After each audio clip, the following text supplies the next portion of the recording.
자, 오늘 우리에게 주신 하나님의 말씀 보도록 하겠습니다. 요한복음 6장 1절에서 9절에 있는 말씀 같이 합독하도록 하겠습니다. 그 후에 예수께서 디베라의 갈릴리 바다 건너편으로 가심에 큰 무리가 따르니 이는 병자들에게 행하시는 표적을 보았음이러라. 예수께서 산에 오르사 제자들과 함께 거기 앉으시니 마침 유대인의 명절인 유월절이 가까운지라. 예수께서 눈을 들어 큰 무리가 자기에게로 오는 것을 보시고 빌립에게 이르시되 우리가 어디서 떡을 사서 이 사람들을 먹이겠느냐 하시니, 이렇게 말씀하심은 친히 어떻게 하실지를 아시고 빌립을 시험하고자 하심이라. 빌립이 대답하되 각 사람으로 조금씩 받게 할지라도 200데나리온의 떡이 부족하리이다. 제자 중 하나 곧 시몬 베드로의 형제 안드레가 예수께 여짜오되 여기 한 아이가 있어 보리떡 5개와 물고기 2마리를 가지고 있나이다. 그러나 그것이 많은 사람에게 얼마나 되겠사옵나이까. 아멘. 우리 좌우와 앞에 분과 인사하도록 하겠습니다. 주님의 이름으로 환영하고 사랑하고 축복합니다. 주님의 이름으로 환영하고 사랑하고 축복합니다. 예. 자, 믿음으로 두 번째 시간 우리 하늘을 우러러라는 제목으로 하나님의 말씀 전해드리도록 하겠습니다. 세계적인 자동차 브랜드가 있습니다. 제가 한번 불러드릴 테니까요. 이 자동차는 어느 나라에서 만든 자동차 브랜드일까 한번 맞춰보시길 바랍니다. 벤츠, 아우디, 폭스바겐, 포르쉐, BMW, 계속해서 여기서 이제 독일 그러는데요. 여러분, 이 브랜드, 세계적인 브랜드, 제가 지금 말씀드렸던 이 브랜드들은요, 다 어디에서 생산을 하느냐? 독일에서 생산을 하는 차들입니다. 벤츠, BMW, 포르쉐, 아우디, 폭스바겐, 이런 차들은요 세계적인 브랜드 아닙니까? 그러니까 독일 차를 사려고 그렇게 돈 있는 사람들은 그렇게 줄을 서는 거예요. 세계적인 브랜드이니까. 왜 독일 자동차가 세계적인 이런 브랜드와 같은 이런 차들을 생산해낼 수 있었을까? 그 원인이 하나 있습니다. 이런 세계적인 브랜드를 갖고 있는 회사들을 만들어낼 수 있었을까? 그 원인 중에 하나가요, 이 아우토반이라고 하는 독일의 고속도로가 있습니다. 사진 보신 바와 같이 곧게 뻗어 있는, 우리나라식으로 얘기하면 고속도로, 독일에서는 이 고속도로에 이끌어서 아우토반이라고 얘기를 합니다. 여러분, 이 아우토반과 우리나라의 고속도로가 틀린 게 뭐냐면, 우리나라 고속도로는요 속도 제한이 있지 않습니까? 어느 구간에 가면은 뭐 110km, 100km 해가지고 뭐 카메라로 막 찍고 그러지 않습니까? 우리나라 고속도로는요 속도에 대한 제한이 있습니다. 그러나 독일의 아우토반은 속도 제한이 없는 그런 고속도로를 이끌어서 아우토반이라고 얘기를 하는 거예요. 근데 이 아우토반이라고 이 고속도로가 1930년도에 만들어졌습니다. 자, 속도에 제한이 없는 이러한 도로를 깔아 놓다 보니까 성능 좋은 자동차를 만들어야 되는 것 아니겠습니까? 그래서 1930년 초반에 이 아우토반 고속도로를 개설을 하고 1938년도에 벤츠라고 하는 회사가요 기록을 하나 세우게 됩니다. 이 아우토반이라고 하는 고속도로에서 속도 432km가 나는 그러한 자동차를 생산을 하게 되었던 거예요. 여러분, 1930년도에 시속 432km를 내는 자동차를 만들었다고 한번 상상해 보십시오.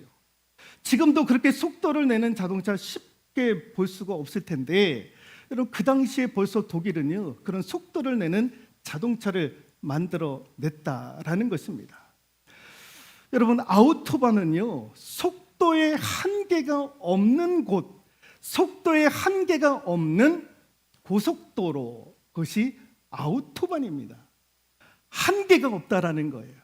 432km에 대한 최고의 속도를 낸다 할지라도 또 다른 자동차 회사가 그보다 더한 속도를 낼 수 있으면 이곳에서 얼마든지 그 기록을 깰 수가 있는 거예요.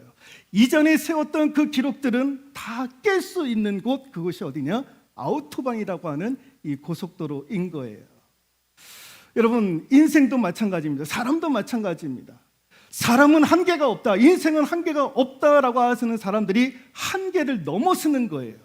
그러나 한계가 끝이다, 한계를 넘어설 수 없다라고 생각하시는 분들은 그 한계 안에서 머무를 수밖에 없는 거죠. 그러나 우리는 얼마든지 한계를 뛰어넘을 수 있다라고 생각하시는 사람들은 그 한계를 뛰어넘을 수 있다라는 거죠. 여러분, 그게 여러분 신앙적인 생각인 거예요. 여러분, 빌립보서 4장 13절에 내게 능력 주시는 자 안에서 나는 모든 것을 할 수 있다라고 말씀하지 않습니까? 우리는 한계에 부딪히면 할 수 없는 거예요. 그러나 우리 하나님은 하시는 거예요. 하나님이 나를 통해서 얼마든지 그 한계를 뛰어넘도록 하시는 거예요. 나는 할 수 없지만 우리 하나님은 하시는 거예요. 그래서 믿음의 사람들은 한계를 설정을 하지 않는 거예요. 하나님으로부터 말미암아 그 한계를 뛰어넘을 수 있다고 믿으니까. 여러분, 오늘 우리가 읽었던 말씀은 익히 잘 알고 있는 말씀, 오병이어, 물고기 2마리와 떡 5개로 5,000명을 먹인 사건입니다. 오늘 수많은 사람들이 예수님을 쫓아다니느라 하루 종일 예수님의 말씀을 듣느라고 온 거기 모여있던 5,000명이 넘는 사람들, 이제 저녁이 되어가지고 슬슬 배가 고플 그때에 제자들이 예수님께 얘기를 하는 거예요. 이제 다 돌려보내야 되지 않겠습니까? 그랬더니 예수님이 아니라는 거예요.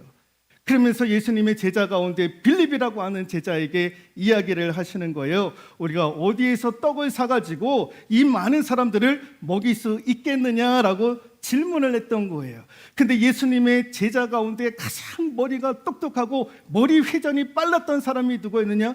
빌립이었던 거예요. 그 빌립에게 예수님이 물어보았던 거예요. 우리가 어디에서 떡을 사가지고 이 수많은 사람들을 먹일 수 있겠느냐라고 질문했더니 머리가 상당히 빨랐던, 머리 회전이 빨랐던 빌립이 싹싹 계산을 하는 거예요. 그래서 오늘 말씀에 보니까 200데나리온의 돈이 필요합니다. 그래야 여기에 모인 사람들을 우리가 먹일 수가 있습니다. 여러분, 200데나리온, 여러분 1데나리온이 하루 노동자의 임금값인 거예요. 그 200데나리온이면 8개월치의 임금인 거죠. 근데 그런 돈이 어디 있습니까? 없는 거죠.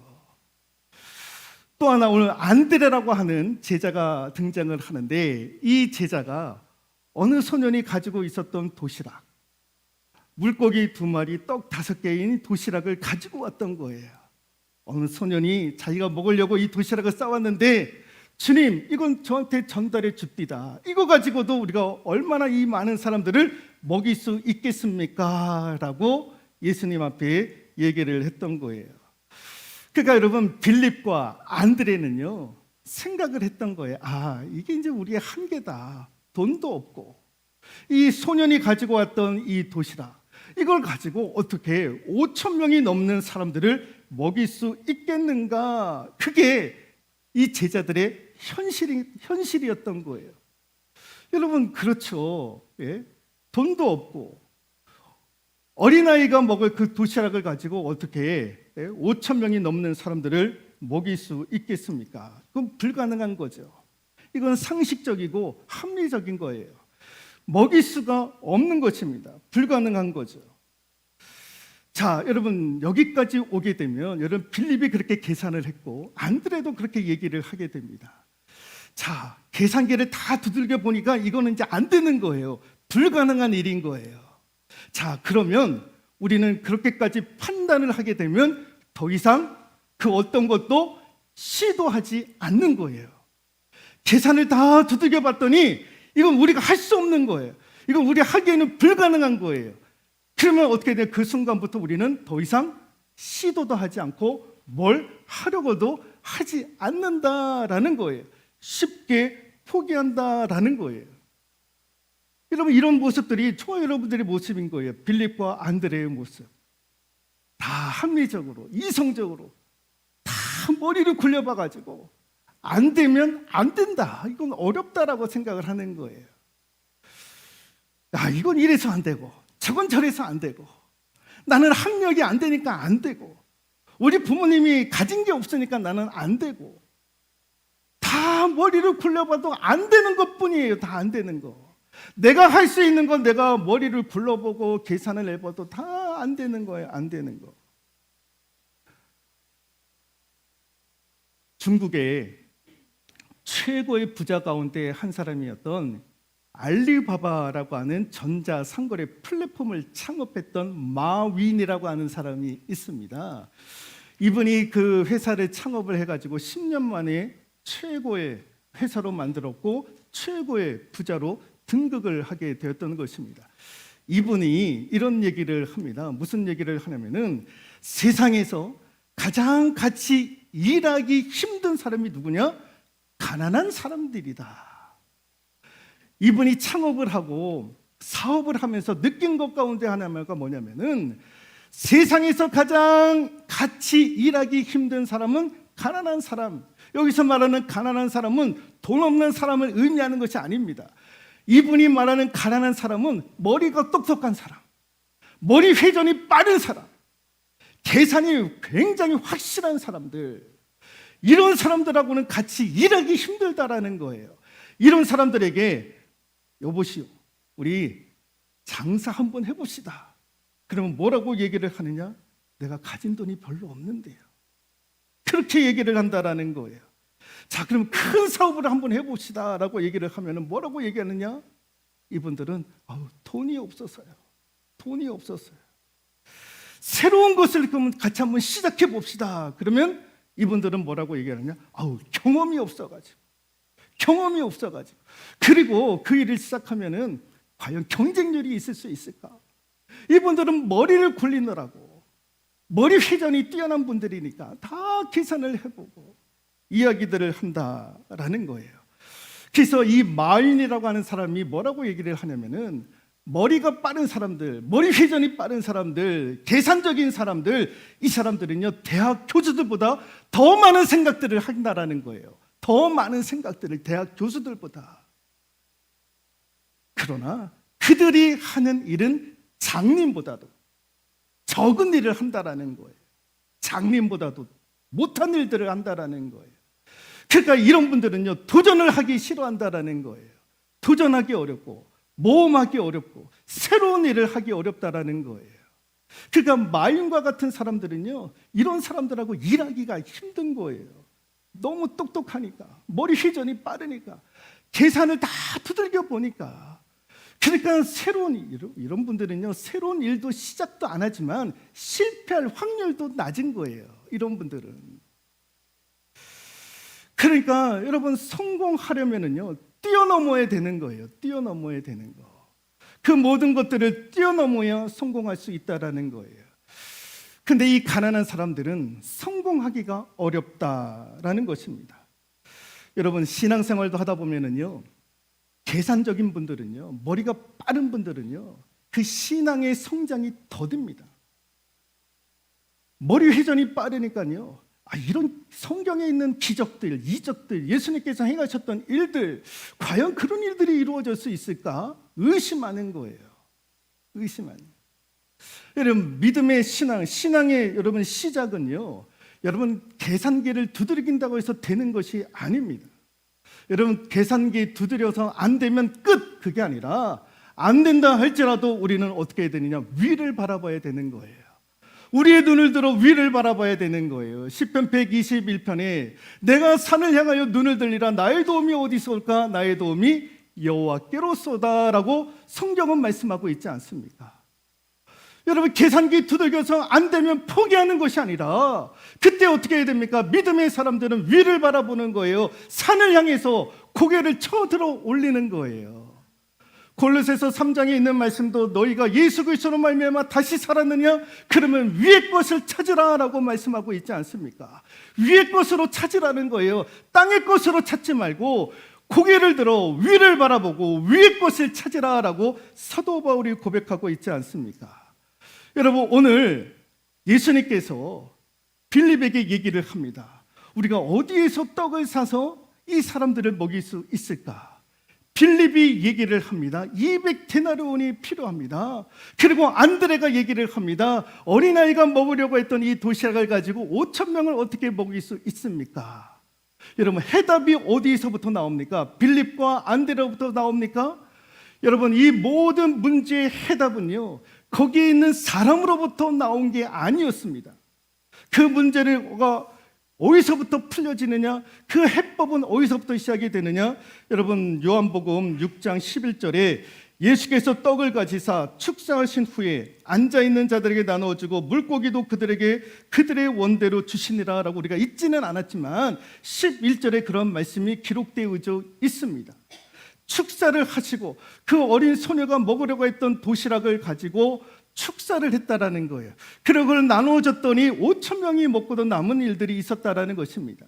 그게 요한복음 6장 11절에 있는 말씀인데, 그게 마가복음 6장 41절에서는 이렇게 해석을 하고 있습니다. 같이 한번 읽어볼까요? 예수께서 떡 5개와 물고기 2마리를 가지사 하늘을 우러러 축사하시고, 요한복음 6장 11절에는 그거는 떡을 가지고 축사하셨다라고 했는데, 마가복음 6장 41절에서는요 하늘을 우러러 축사하셨다라는 거예요. 하늘을 우러러, 하늘을 우러러. 하늘을 우러러 무슨 말입니까? 하늘을 쳐다보았다라는 거예요. 위를 쳐다보았다라는 거예요. 위를 쳐다보았다라는 거예요. 하늘을 바라보았다라는 거예요. 그 말이 무슨 뜻입니까? 하늘에 하나님을 의지하며 축사하셨다라는 거예요. 우리 예수님도 하늘에 계신 하나님 의지하여 축사하셨다. 감사하며 기도를 올렸다. 그리고 나서 그 도시락을 가지고 5천 명이 넘는 사람들을 먹이셨다라는 것입니다. 여러분, 하늘을 우러러, 하늘을 우러러. 예수님도 하늘을 쳐다보았다는 거예요. 하나님을 의지하셨다라는 거죠. 하나님을 의지하는 거예요. 여러분, 같이 한번 읽어볼까요? 위로부터, 하늘로부터, 전능하신 하나님께로부터 오는 거예요. 뭐가 하나님께로부터 오느냐? 한계를 뚫을 수 있는 것은 사람으로부터 오는 게 아닙니다. 불가능을 이길 수 있는 것은, 그 불가능을 가능케 하는 것은 사람으로부터 오는 것이 아니라 위로부터, 하늘로부터, 전능하신 하나님께로부터 오는 거예요. 그래서 우리 주님도 하늘을 우러러 보시면서 축사를 하셨던 거예요. 한계를 뛰어넘을 수 있는 것은, 불가능을 가능케 하는 것은 위로부터, 하늘로부터, 전능하신 하나님께로부터 오는 줄로 믿습니다. 열왕기하 5장에 보면 우리가 아는 바와 같이 나아만 장군이 나오잖아요. 문둥병에 걸렸던 나아만 장군, 이분이 엘리사 선지자에게 이제 고침 받으려고 왔는데, 이 엘리사 선지자가요, 거들떠보지도 않고 하인을 시켜서 네가 고침 받으려면 저기 옆에 있는 요단강에서 몸을 7번 씻으라라고 얘기를 했던 거예요. 이 아람 왕 나아만 장군이 그 얘기를 듣고 얼마나 불쾌했는지 몰라요. 오늘날로 말하자면 목사님이 성도가 왔는데 보지도 않고 사무실에서 본당에서 기도하고 그냥 가시라고 그렇게 얘기를 하는 거예요. 그러면 성도 입장에서 보면 얼마나 화가 나겠습니까? 목사님이 와서 자기를 반겨주지도 않고 기도도 안 해주고 한다고. 그와 비슷한 상황이 벌어졌던 거예요. 아람 왕 나아만 장군이 기분 나빴던 거예요. 돌아가려고 했는데 제자들이 말리잖아요. 그래도 온 김에 그래도 말씀이라도 좀 들으시고 해보셔야 되지 않겠냐고. 그렇게 해서 나아만 장군이 다 포기하고 다 내려놓고 요단강 가서 몸을 7번 씻지 않습니까? 그 요단강이 또 깨끗한 물도 아닌 거예요. 그 더러운 물 가서 7번 몸을 씻기더니 나음을 받았던 거예요.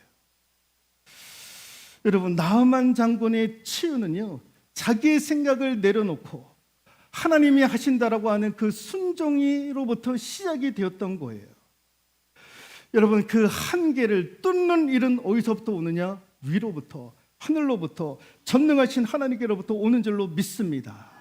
여러분, 요즘 미국의 암병원, 암을 고치는 병원에서 지금 활발하게 교육을 하고 있는 것이 무엇이냐면은, 환자들이 제일 많이 병원에서 보는 분이 누구냐면 의사가 아니라 간호사하고 청소를 하시는 분들을 제일 많이 만난다라는 거예요. 그래서 이 암 병동에서 교육을 시킨다라는 거예요. 간호사들이나 청소부들에게 교육을 시킨다라는 거예요. 무슨 교육을 시키냐면은 환자들을 만나게 되거나 혹은 인사를 할 때 긍정적인 이야기를 하라는 거예요. 긍정적인 이야기를 하라. 그거를 지금 막 교육을 시킨다라는 거예요. 왜? 그렇게 해보니까 긍정적인 변화가 일어났다라는 거예요. 환자들이 기운을 차리고 건강이 회복되어지는 일들이 일어나기 시작을 했다라는 거예요. 그런 통계가 막 나오고 있는 거예요. 그래서 병원들마다 간호사와 청소부들에게 교육을 시킨다라는 거예요. 지나가다가 환자를 만나면 오늘은 어제보다 안색이 너무너무 좋으신 것 같다고. 너무너무 안색이 좋은 것 같다고. 어제보다 우리 환자분이 목소리가 그렇게 힘이 있는 것 같다고. 어제보다 더 그렇게 힘이 있는 것 같다고. 예전에 어떤 분을 보니까 얼굴색이 좋아지고 목소리에 힘도 나고 했던 분이 퇴원했다고. 그런 분이 계시더라고. 그런 이야기들을 환자들에게 하게 된다라는 것입니다. 환자들이 그런 이야기를 듣고 소망을 품는다라는 거예요. 한계 상황에 있었던 암 환자들이 그런 이야기를 듣고 소망을 품게 되더라라는 것입니다. 여러분, 한계에 이르렀을 때 여러분 우리가 고백해야 될 것이 무엇입니까? 아이고 어렵구나, 힘들구나, 이거는 안 되는구나, 내가 머리를 굴려봤더니 계산을 다 해봤더니 이거는 안 될 일이야. 포기하지 않기를 소망합니다. 그럴 때마다 우리가 해야 될 일이 무엇입니까? 위를 바라보자. 위를 바라보자. 하나님께서 행하신다. 하나님께서 능력을 부어주신다. 하나님께서 길을 열어주신다. 여러분, 사람도 긍정적인 말을 할 때 변화가 오는데 내가 믿음의 말을 하게 되면 하나님께서 그 길을 열어주실 줄로 믿습니다. 여러분, 화면을 보시면 박위라고 하는 두 이름을 쓰는 박이라고 하는 형제가 있는데요. 이분이 지금 유튜브로 활동을 하고 있습니다. 2014년도에 이 친구가요, 패션에 관심이 많아가지고 외국계 패션 회사에 입사를 하게 되었는데 인턴으로 입사를 하게 되었던 거예요. 근데 이제 패션에 대해서 너무너무 하고 싶은 마음이 있어가지고 이 외국계 회사 들어가서 6개월 만에 정직원으로 이제 다시 계약을 맺게 되었던 거예요. 얼마나 좋았겠습니까? 그래서 이제 그날 주말에 이제 정직원으로 이제 회사에서 이제 계약을 하고 이제 부서 사람들이 이제 축하해 주려고 저녁에 회식을 하게 되었던 거예요. 그 너무 좋아가지고 이제 술을 흥청망청 직원들과 함께 마셨던 거죠. 그러다가 이 친구가 낙사를 하게 되었던 거예요. 그래가지고 척추 신경이 끊어져가지고 온 몸을 움직일 수가 없었던 거예요. 당시 주치의가 뭐라고 얘기를 하냐면은 너는 이제 목 밑으로는 움직일 수 없다. 평생 너는 눈만 뜨고 살아야 된다. 라고 하는 그런 청천벽력과 같은 소식을 들었던 거예요. 깨보니까 병원이었고 눈만 껌뻑껌뻑하게 되었고 목 이하로는 움직일 수가 없었던 거예요. 그래서 그때서부터 이제 가족이 옆에서 기도하고 이 친구가 다니고 있는 교회에서 중보기도 하고 그리고 이 남동생이 직장을 포기하면서 형 돌본다고 해도 맨날 주무르고 그러다가 손가락이 움직이기 시작을 했던 거예요. 그리고 물리치료를 하면서 막 수많은 노력들을 하게 되었던 거예요. 그런데 하나님께서 은혜 주셔가지고요. 지금은 하반신은 사용하지 못하지만 이 허리 위로는 움직일 수가 있었던 거예요. 그래서 이제 휠체어를 타고 다니고 손도 움직이고. 그래서 이 친구가 나중에 이제 그런 얘기를 하게 됩니다. 그렇게 산다라고 한번 생각을 해보십시오. 아무것도 못하고 평생을 살아가야 된다. 이 젊은 친구가 그 생각을 하니까요, 삶의 동기가 부여되지가 않는 거예요. 내가 무엇하며 살아야 되는가? 이렇게 살아가지고는 내가 뭐 어떻게 살아가느냐? 그런데 하루는 하나님께서 은혜 주셔가지고 기도 가운데에 하나님께서 그런 음성을 주셨다라는 거예요. 너와 같은 어려움을 겪고 있는 자들에게 네가 대신 위로해 줄 수 있는 그런 음성을 듣게 되었던 거예요. 그래서 그 음성을 듣고 그 후로부터 얼마나 많이 이 친구가 물리치료를 하고 일어나려고 애를 썼는지 모릅니다. 수많은 노력들을 하게 되었던 거예요. 그 지금은 어느 정도 하반신, 다리는 움직이지 못하지만 이 친구가 이제 유튜브를 하기 시작을 했고 지금은 운전도 하고 있고 뭐 스쿠버 다이빙도 하고요. 뭐 여러 가지 것들을 막 하고 다니더라고요. 그래서 이 친구 박이 유튜브에 이런 박이라고 하는 형제를 처음에 이 친구가 유튜버로서 활동을 그렇게 하고 있습니다. 이 친구가 하는 얘기가 뭐냐면은 이런 얘기를 한번 했던 적이 있습니다. 같이 한번 읽어볼까요? 당신의 생각을 제한하는 것이 장애입니다. 자기가 보니까 생각을 제한하는 것이 장애가 다른 것이 장애가 아니라는 거예요. 자기처럼 전신마음 이게 장애가 아니라는 거예요. 장애가 뭐냐? 생각을 제한하는 것이 장애였다라는 거예요. 돌이켜보니까 내가 그때 내 생각을 제한했다라면 포기했더라면 나는 지금 아무것도 할 수 없었을 텐데 그 생각에 제한을 두지 아니했다라는 거예요. 그래서 자기는 도전하게 되었다라는 거죠. 그래서 그가 고백을 하는 것이 당신의 생각을 제한하는 것이 장애입니다. 다른 게 장애가 아니다라는 거예요. 오늘 빌립이, 오늘 안드레가 200데나리온이 필요하고 이 어린아이가 먹을 도시락을 가지고 어떻게 5천 명을 먹일 수 있습니까? 생각의 장애를 가지고 있으면 여러분 문제 해결은 일어나지 않는 거예요. 우리가 빌립처럼 안드레처럼 생각에 제한을 두게 되면 여러분 우리도 장애인 거예요. 우리도 여러분 우리의 생각을 제한하는 그 장애로부터 벗어날 수 있기를 소망합니다. 내가 산을 향하여 눈을 들리라. 나의 도움이 어디서 올까? 나의 도움이 천지를 지으시 여호와에게서로다. 오늘 우리 주님도 하늘을 우러러 축사하시면서 그 도시락을 가지고 5천 명을 먹이셨던 것처럼 하나님께로부터 모든 해법이 온다. 하나님께로부터 은혜가 온다. 하나님께로부터 능력이 온다. 모든 해법은 다 위로부터 온다. 그러므로 내가 위를 바라봐야지. 하늘을 바라봐야지. 전능하신 하나님 바라봐야지. 오늘 그것이 저와 여러분들의 믿음의 고백이 될 수 있기를 소망합니다. 한계에 부딪힐 때 우리 주님이 하늘을 우러러 봤던 것처럼 저와 여러분들도 하늘을 우러러 볼 수 있기를 소망하고 하나님 앞에 의지하고 소망을 두는 저와 여러분들 다 되실 수 있기를 주님의 이름으로 축원드리도록 하겠습니다.